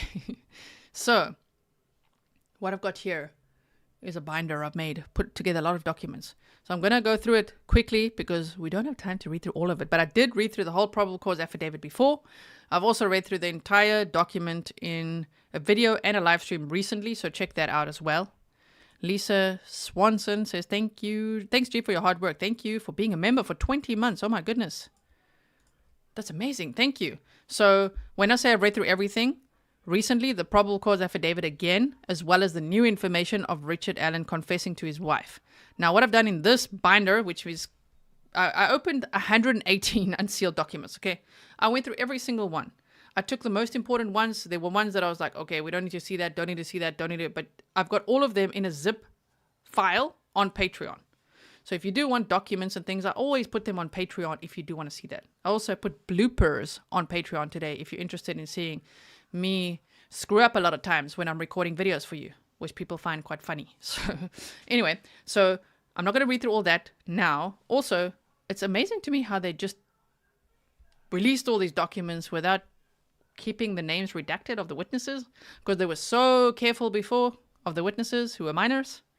And now they're just like names out and about, which I've redacted in most of this document as well. So all of this we've read through before. I've just highlighted bits like this so that I can show you, okay? Pistol Amy says, holy documents, Batman. Teresa says, I hope the wife has filed for divorce. I wouldn't doubt it, huh? I wonder. I mean, they've been together since they were 19 years old, more than 30 years married. Like high school sweethearts, college sweethearts. I think they met in high school, from what I remember. We did a whole deep dive on that as well. So here they say, investigators reviewing prior tips encountered a tip narrative from an officer who interviewed Richard M. Allen in 2017. That narrative stated, Mr. Allen was on the trail between 1:30 and 3:30. He parked at the old Farm Bureau building. Remember the crime, the girls were on the bridge, and at 2:13 p.m. is when Libby recorded the video of Bridge Guy. So they say he parked at the old Farm Bureau building and walked to the new Freedom Bridge. While at the Freedom Bridge, he saw 3 females. He noted one was taller and had brown or black hair. He did not remember the description, nor did he speak with them. He walked from the Freedom Bridge to the High Bridge. He did not see anybody, although he stated he was watching a stock ticker on his phone as he walked. He stated there were vehicles parked at the High Bridge trailhead, however did not pay attention to them. He did not take any photos or video. Now, I gave you guys homework yesterday, which was in the Letitia Stark case, watching the new behavior panel episode, breaking that down. And they always say, if you don't know the behavior panel, do check them out. If you like true crime, you'll like their analysis a lot, I would assume. Most of us do, right? And they would always call that chaff and redirect. Now, normally it's when it's like an in-person, when they're analyzing body language. But even here, I could just imagine how it'd be. I was looking at my stock ticker. Then I was counting the fish. I mean, that's all that type of crap, you know. Watching the fish too. Right, says Janet. Exactly. So lots of nice fluff, huh? To distract. But anyway, he did not take any photos or video. Again, why you got to say that? I'm sure you did, sir, because they now took a whole lot of SD drives from you. A lot. 18 phones, so many gigabytes and terabytes of storage. What you got on there? Imagine if they find nothing. That'll be like, wait, what? But anyway, he says he was there, right? Looking at a stock ticker on his phone. Right, as if, okay. However, did not pay attention to these cars, and he did not take any photos or video. Well, from all of the true crime we know for sure he took then photos and video. His cell phone did not list an IMEI, but did have the following, which has those numbers, potential follow-up information. This is where I can eye roll. Who were the 3 girls walking in the area of Freedom Bridge? No. The follow-up question is, who the heck is this guy that says he was there at exactly that time, wearing blue jeans, a blue jacket, the hat thingy, and saying this kind of crap? I was looking at a stock ticker. Then I was counting the fish. From the bridge, really, sir? Really? You're counting the fish? What fish? They are fish, but you know what I mean? Counting the fish is like... He said that, it didn't say it now, but he does say it at some point. But anyway, he says all of that, and he's like, I didn't take any photos or videos. And the potential follow-up information is, who are the 3 girls? Come on. You could do better than that. That's where we can get snarky. So, investigators believe Mr. Allen was referring to the former Child Protective Services building. Ironic, isn't it, for the type of group that I would speculate he's part of. Right? Emily says, did they find the stock ticker for the day? I don't think so. Okay, so he was referring to the former CPS building, as there was not a Farm Bureau building in the area, nor had there been, but there actually had been as well. That's also a mistake. There is one. There was one then. It was just not in that area where his car was parked, but there was something called a Farm Bureau building before. Ashley says, will we see you Wednesday after this? You'll see me tomorrow probably. Do you know me at all? Maybe you're new here. Tomorrow I plan to make more videos, of course, as always. I've got meetings, I've got videos to make, and then definitely I'll see you on Wednesday for the trial, if that's what you're asking. We will be there again for Wednesday for the trial. Hopefully they'll show the interrogation video again. So, we've read through all of that before. We're talking there, see, I've highlighted PT Cruiser, SUV, or smart car. Okay. Then Richard M. Allen's wife, Kathy Allen, also spoke to investigators. She confirmed that Richard did have guns and knives at the residence. She also stated that Richard still owns a blue Carhartt jacket. Is that how we say that, by the way? Okay. I need a little tissue. Hold on. If my nose bleeds, I'm sorry. It happens sometimes. I hope it doesn't.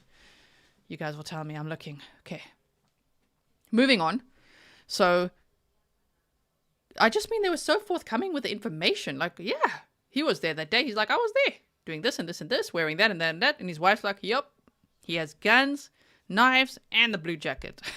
So it wasn't such a mystery. You know what I mean? Because the way that the police made it sound, especially Superintendent Doug Carter, which we've looked at so much as well, is like, whoa, it really sounded like this ultra scary mystery. Just like, whoa, who is this person?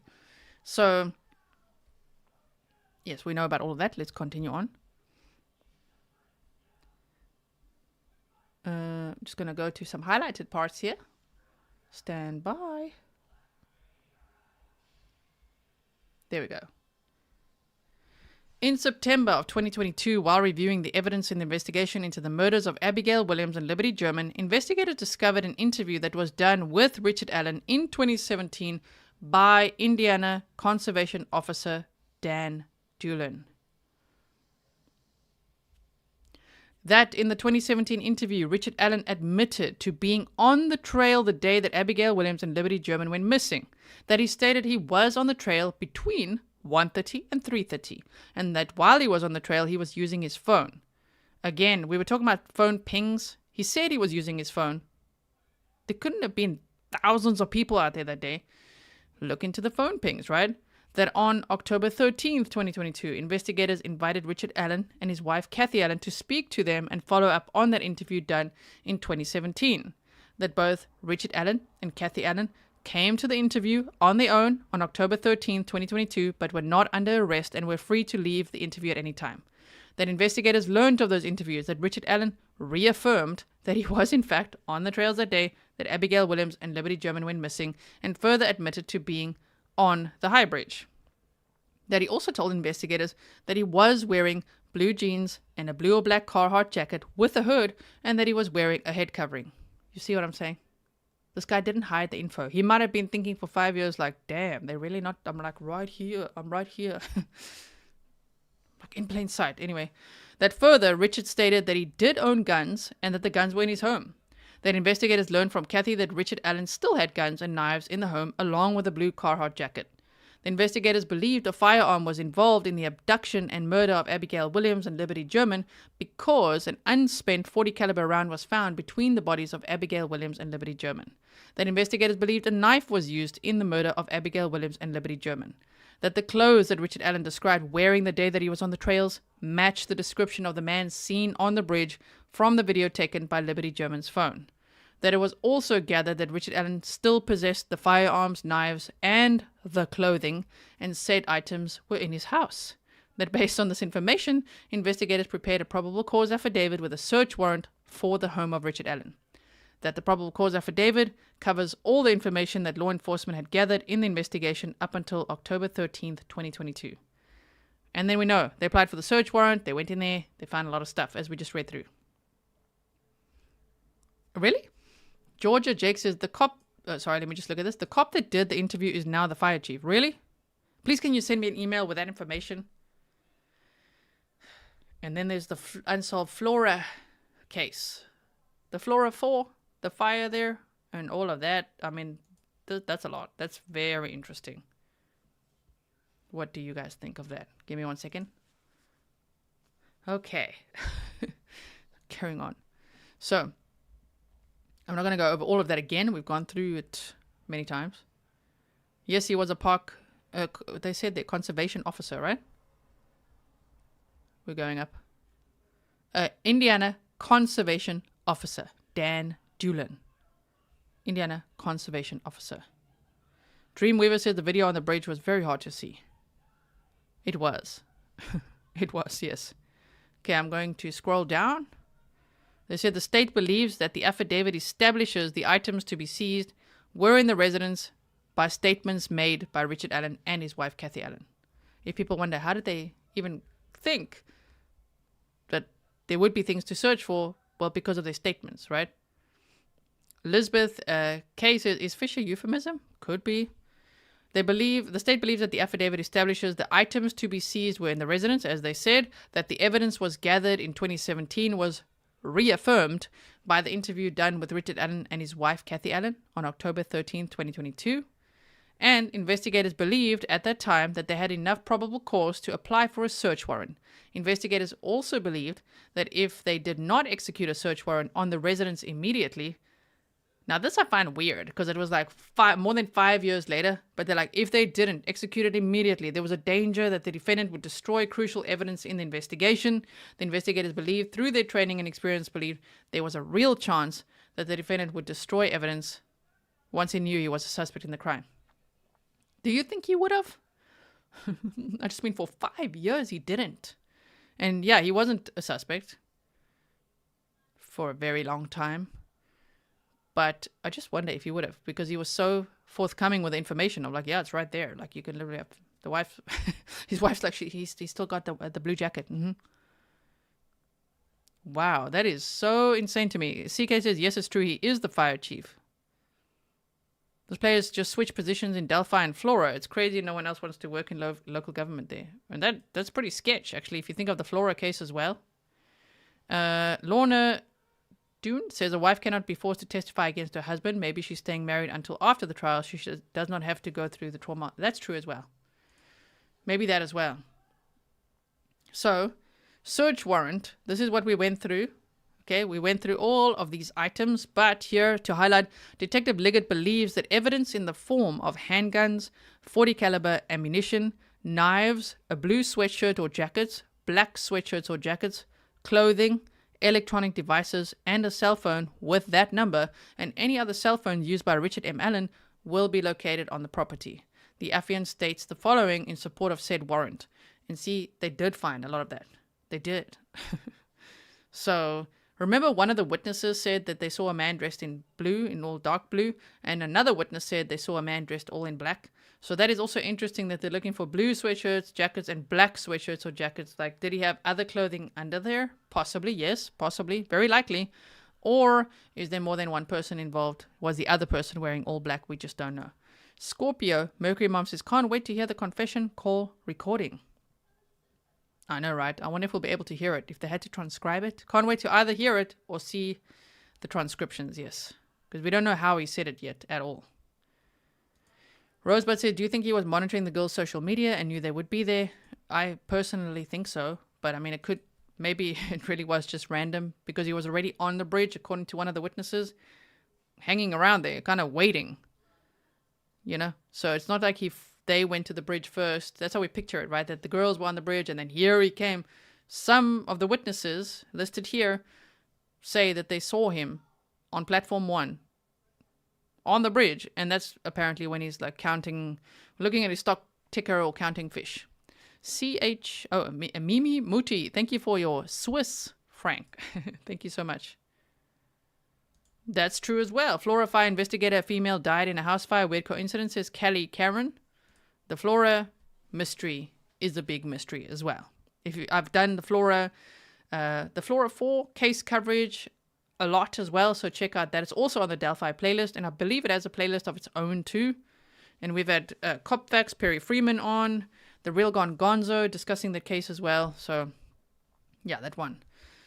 So here they say investigators now this one I hadn't quite known. I can't quite remember this. I highlighted it because I'm like, really? Like under. They said investigators located Liberty German's iPhone 6S under her body at the scene.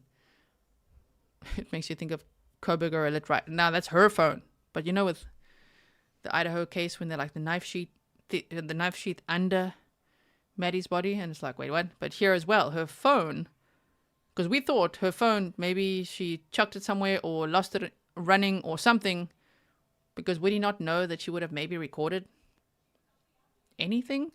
But her phone was located under her body at the scene, and they were able to recover a video approximately 43 seconds in length, that venue, captured at 2:13 p.m. on February 13, 2017. They also determined that articles of clothing from the girls were missing from the scene. See, that's what we said earlier, including a pair of underwear and a sock. And we listened to the police scanner earlier in the episode, so if you missed it, go back. I will timestamp things for you as usual after the live stream. And so that's interesting that they found girls' undergarments. We don't know if that was theirs or not, but under the bridge. You know, was that like a decoy, or was it actually literally one of the victims? We don't know that. That's also odd. If somebody was going to take it and then just decide to chuck it, that's weird. So moving on. You could see I've redacted this because I don't like that their names, and I mean the one we read the other day, there were some names said there, but these are like all the names of the witnesses are just out there now. I'm not sure if the prosecutor Nicholas McClelland wanted that. I'm not sure. This Carroll County court, sometimes they've released things that they're like, whoops, that's meant to be redacted. So I just rather redacted it. Okay. So here they say, again, on September 21st, 2022, Detective Liggett provided a tip narrative from Orion, DIN. It was from DNR Lieutenant Dan Dulin. The narrative was as followed. Mr. Allen was on the trail between 1:30. We already went through this, right? He was watching a stock ticker on his phone as he walked and all of that. But there again, they say, and again, the potential follow-up question in my mind is quite ridiculous. Okay. I'm being reminded that legally, you guys are right. Legally, whatever he said on the phone to his wife, and he said it several times, would normally be transcribed. Otherwise, I guess it would be hearsay, right? It would be recorded and it would be transcribed. So I'm very excited to see that at some point. Christy says, all those phones makes me think he's part of KK Ring. Me too. That's what I'm thinking as well. Right? Okay. So, here again, she stated that Richard still has a blue Carhartt jacket. Detective Liggett has been a member of law enforcement for 21 years, and then they say in most cases, evidence of the crime is on the individual's cell phone. That evidence includes location evidence in relation to the offense, pictures or videos taken during or after the offense, and evidence in furtherance of the crime or in an effort to hide their participation in the crime. Detective Liggett has had an opportunity to review the evidence collected in this investigation. Detective Liggett knows from his training and experience that when individuals commit offenses, evidence of those offenses in the form of pictures or location data is captured on that individual's cell phone. Well, they got at least 18 cell phones to work through. It's going to take some time. But you see the whole time in this case, from day one, from Ron Logan to every other POI to Richard Allen, and then there's also the Kegan Klein connected to the tip line. It's all focusing on the digital evidence. And I'm sure they're going to find things there. And that could lead to other arrests, but maybe that's why Superintendent Doug Carter talks about it as this like very complex investigation, because that would be very complex. That would be really a tangled web of creatures that they would want to arrest. Yes, indeed. So, Detective Liggett also knows that individuals tend to download their phones to other electronic devices or use their cell phones in conjunction with other electronic devices, including iPads and computers. Detective Liggett believes that information gathered from witnesses, video evidence, and admissions by Richard M. Allen is reliable. Richard M. Allen places himself at the trails, and specifically on the Monon High Bridge. He further admits that he's wearing jeans and a dark Carhartt jacket. These clothes match the clothes by the individual on the bridge in the photo taken from the video from Liberty German's phone. Detective Liggett was also able to corroborate the information that Richard M. Allen was at the trails near the time that Liberty German and Abigail Williams were there. And so they go on. So I'm just saying, again, he didn't hide it. He was like, I wasn't there. Normally we might actually see people deny that they were even there. But Richard Allen, no, he's like, I was there. I was literally there wearing this and that. So that's interesting. Here we go is the search warrant, 13th of October. And we've gone over this list now. We literally went over it in my presentation. Okay. Paige M says, I'm behind, catching up, apologies. Were the phones working, like had service? We don't know that. I'm sure they're still looking through all of that, right? Judy says, don't people who've concocted a lie usually have a lot too much detail? Listening to a stock ticker and watching the fish sounds very sus to me. Just saying. So not only watching a stock ticker and counting the fish, but also didn't take any photos or videos.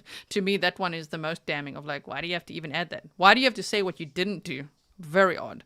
So yes, I highlighted the men's shoes. We've looked at all the knives and all the phones.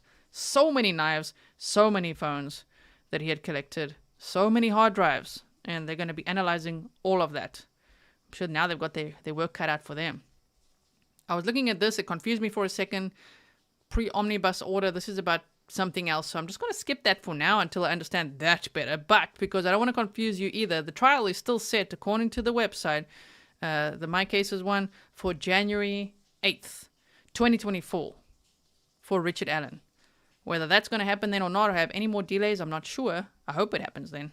And yes, we will be watching it together if we can, if there will be cameras allowed in the courtroom, because you just never know with these cases. Okay, so probable cause affidavit we've got here again. I'm just going to scroll down.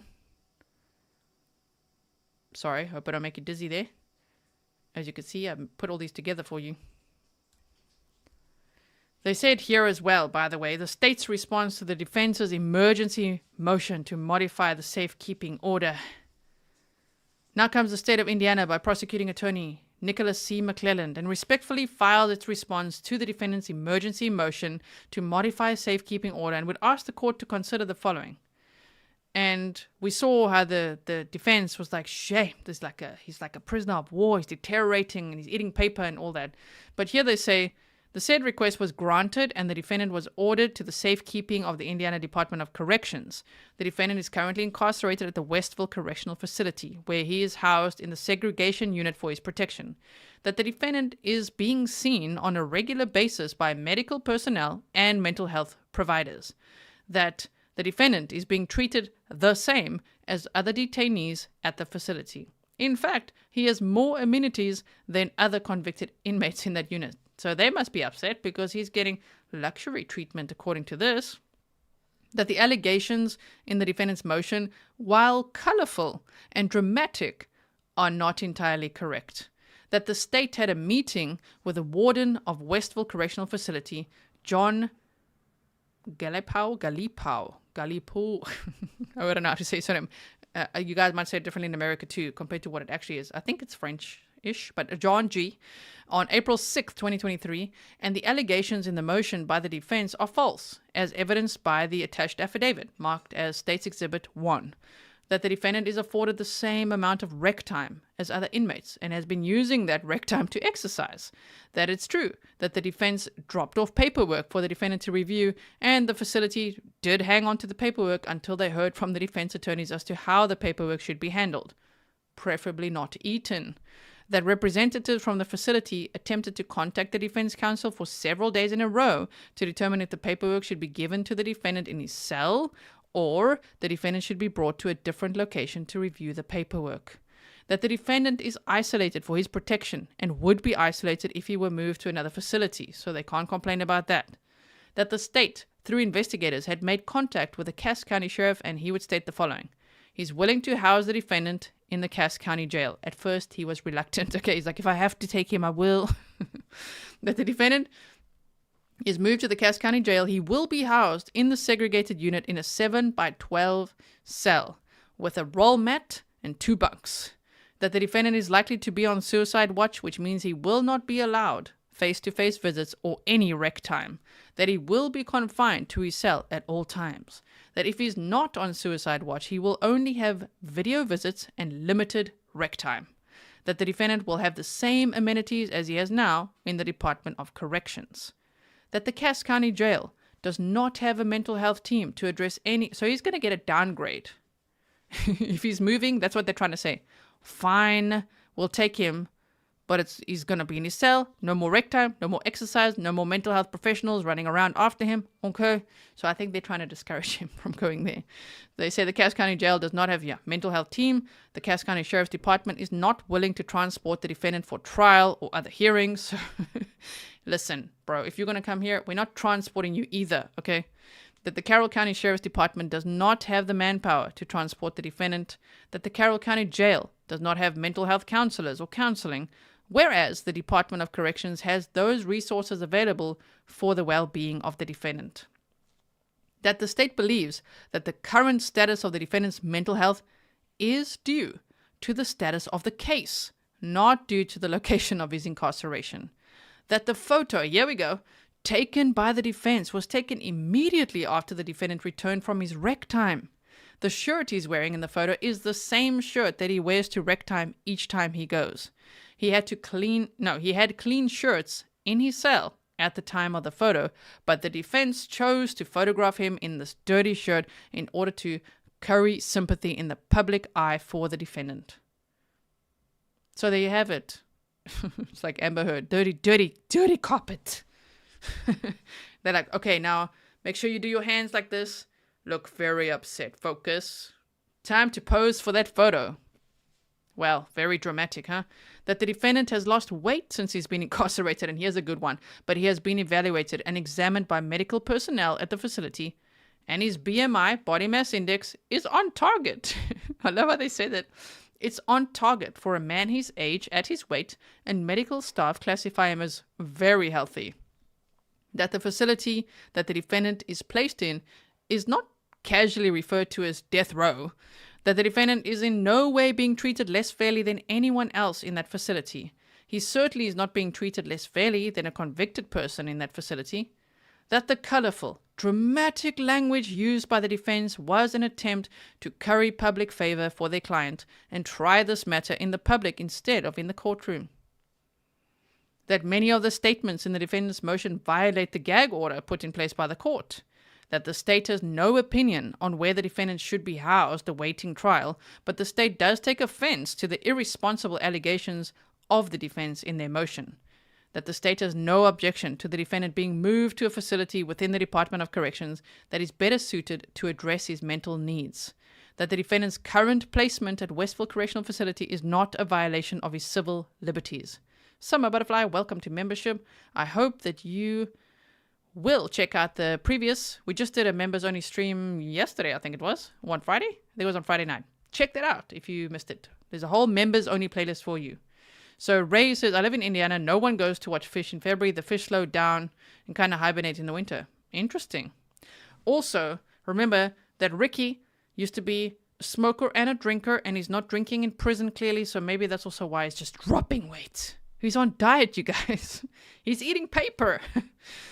We need to go on a paper diet.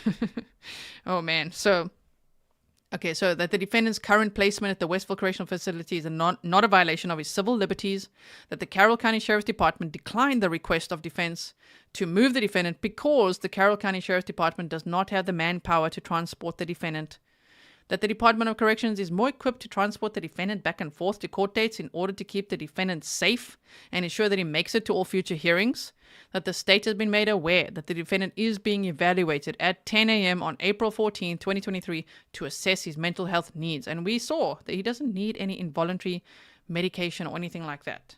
Okay? So we've got that. Here's also a whole affidavit, as I say, with everything, how he's living and what he's doing and when he has rec time and all. All of this is on Patreon if you want to see it. In fact, I will put this binder there in my next Patreon post in case it's easier for you guys to navigate, because it will be a PDF instead of a whole zip file, because the zip file is very overwhelming. It's 118 documents that are not named very well from the court. So this we'll have to go over another time. Let's see, because it goes more into the ballistics evidence, but it's the reason they want to suppress that, throw it out, the defense. So we can look at that another time. We've been deep diving a lot. I'm sure you guys, are you okay?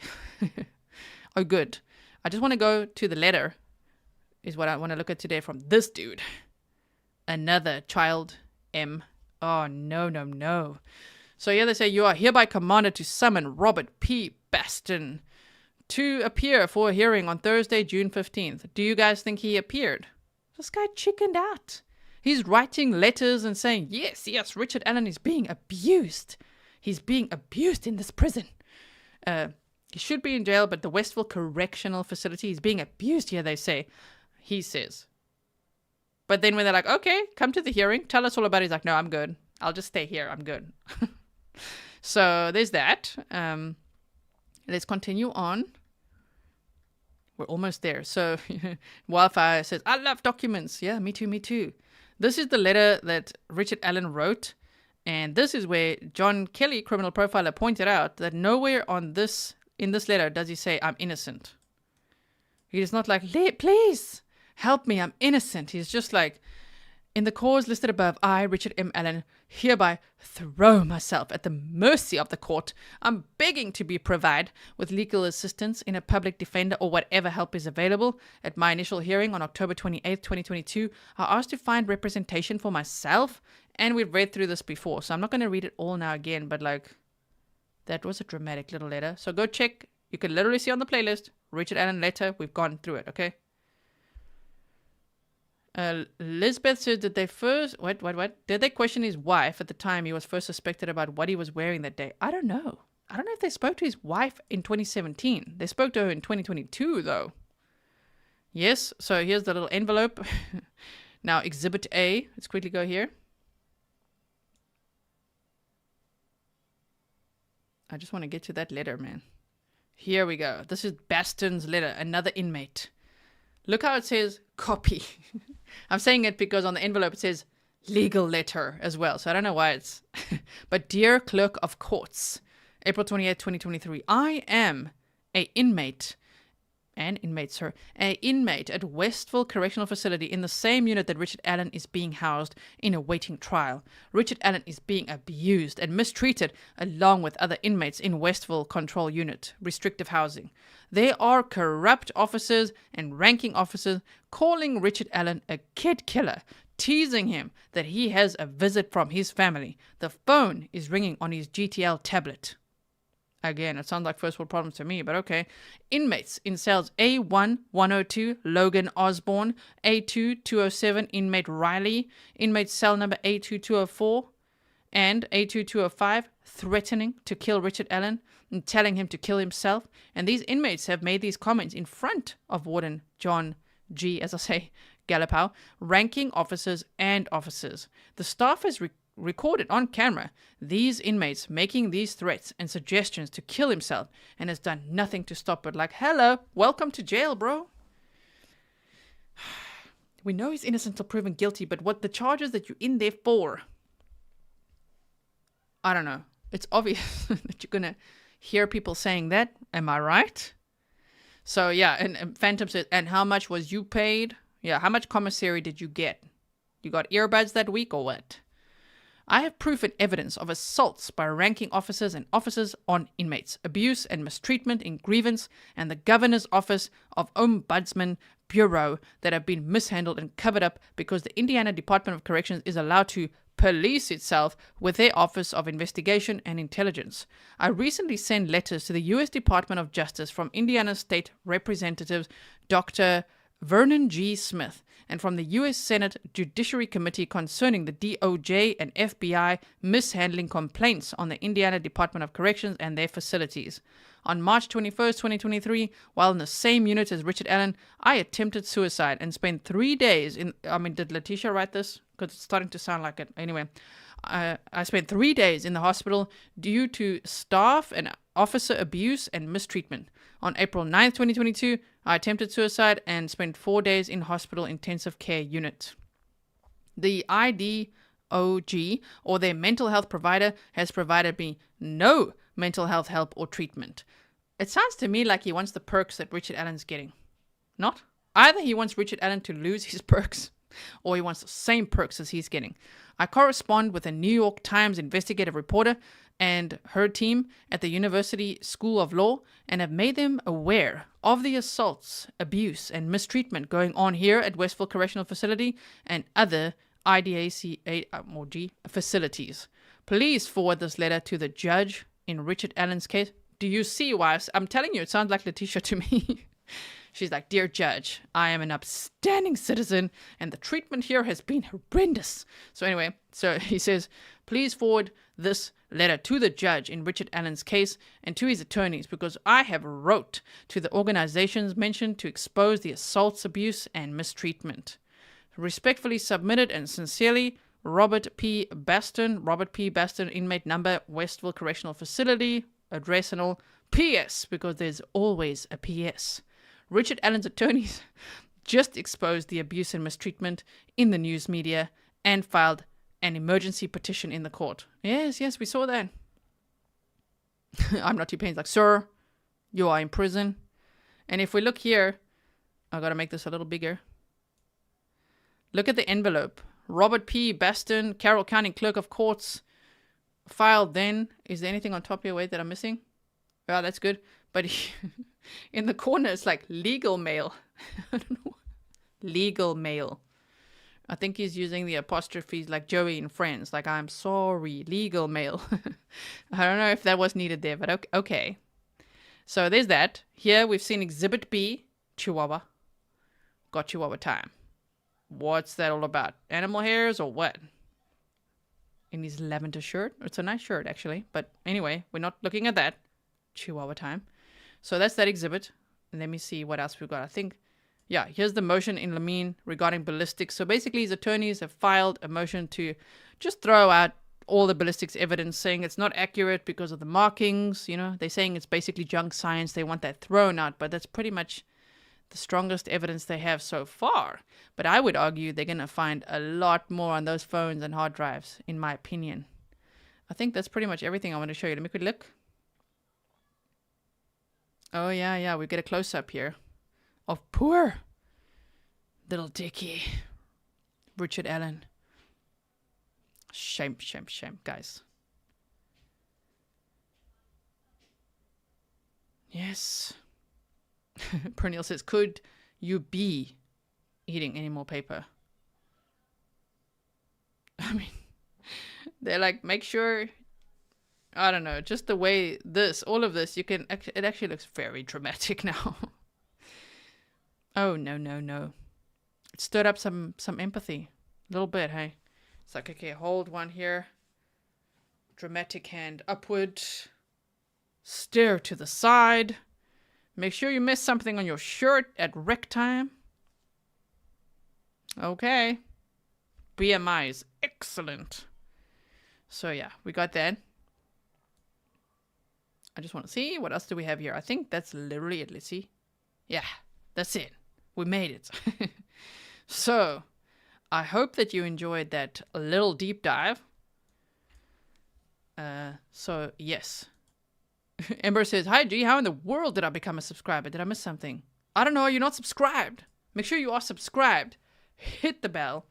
Please like and share this episode. It really helps to boost the episode into the algorithm so that it calls new people over to join our community. If you like it, then YouTube's like, because you see, YouTube analyzes all the channels you watch, and I can see behind the scenes the channels that you guys are watching. They're like, "Your audience likes the behavior panel, Core TV." And I'm like, yes, very nice. So some months I'm very disappointed.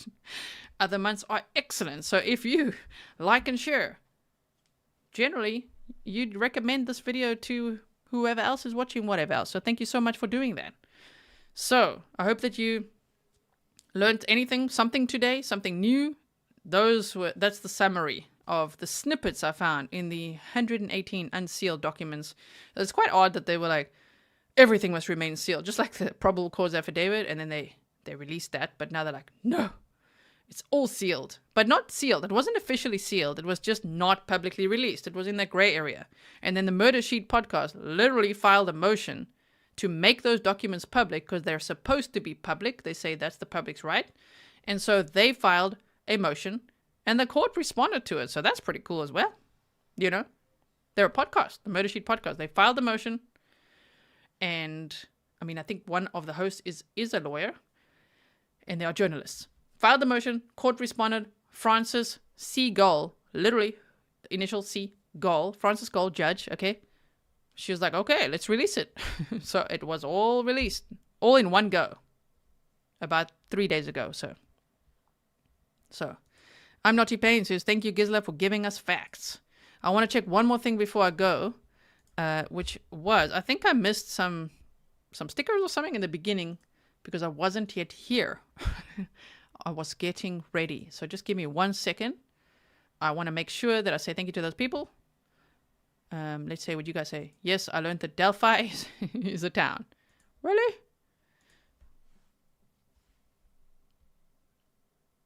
Judy says, you must know that I watch a lot of lottery scratch ticket channels.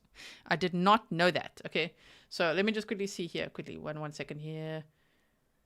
Oh, that was on the Snark tank. We've got here. So, PT Notterman, it was from you for Fury. Thank you so much. And Rexy55, just a few more treats for Fury. Thank you so much, you guys. And Rachel Boys as well. And then from Tina, there, I called you guys out. Thank you very much. Fury is extraordinarily spoiled by you guys. He's literally sitting right here on the armchair, listening to all the Delphi news. So I'll see you guys again soon. I'll probably put a video out tomorrow. I've got lots to do tomorrow, but I do plan to put a video out for you relating to the trial that we're busy watching, you know. And then on Wednesday, wait, that's tomorrow's Monday. I'll see you. Tomorrow, there'll be a video or something. Check out my shorts as well, YouTube shorts. Some people take it the wrong way when I say check out my shorts. Don't do that. Check out my YouTube shorts community tab. I'm also on Patreon. There's also members only videos. If you don't see me here, you'll see me either over there. If you're on Patreon, go check out the bloopers video I just posted for you. And then on Tuesday, I think that day I might be quiet like you guys, because all of you will be, most of you, 85% of my audience is American. And I know you guys are celebrating the 4th of July, Independence Day. And so I wish you well for that. If I'm not seeing you till then on Wednesday, we'll meet again for the trial. The Ronald Anthony Burgos Aviles trial. And I really can't wait to see Detective Reyes take the stand again and for that interrogation video to continue. So, thank you so much. Thank you, mods. And I will see you again very soon. Okay, bye, everyone.